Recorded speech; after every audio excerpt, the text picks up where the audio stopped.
ఇట్లనే గంగవ్వ ఉండే ఇంతకుముందు మీలానే గంగవ్వ అని బిగ్ బాస్కి వెళ్ళేసి వచ్చిర్రు.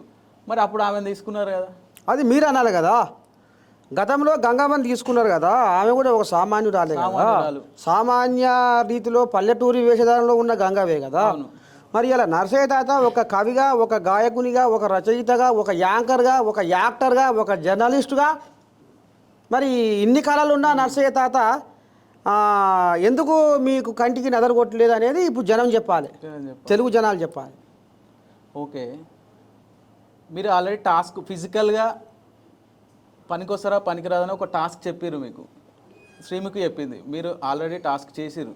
ఆ టాస్క్ చేసినాక కూడా మిమ్మల్ని సెలెక్ట్ చేయలే అంటే మీరు నచ్చలేదు అన్నట్టే కదా. అదే ఇప్పుడు టాస్క్ చేయమన్నారు, ఎగిరినా అందుకున్నా ఏలాడబడ్డా, అవును, అదంతా చూసిర్రు, లోకమంతా చూసిర్రు. ఇప్పుడు నేను ఎండకి ఎండినోని వానకు నాణ్యోని, అవును, నాకు అదో లెక్క. అదేం లెక్క ఉండదు కదా.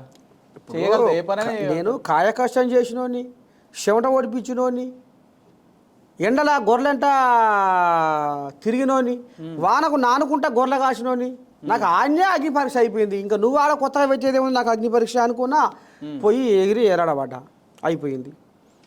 పాట బాణ్య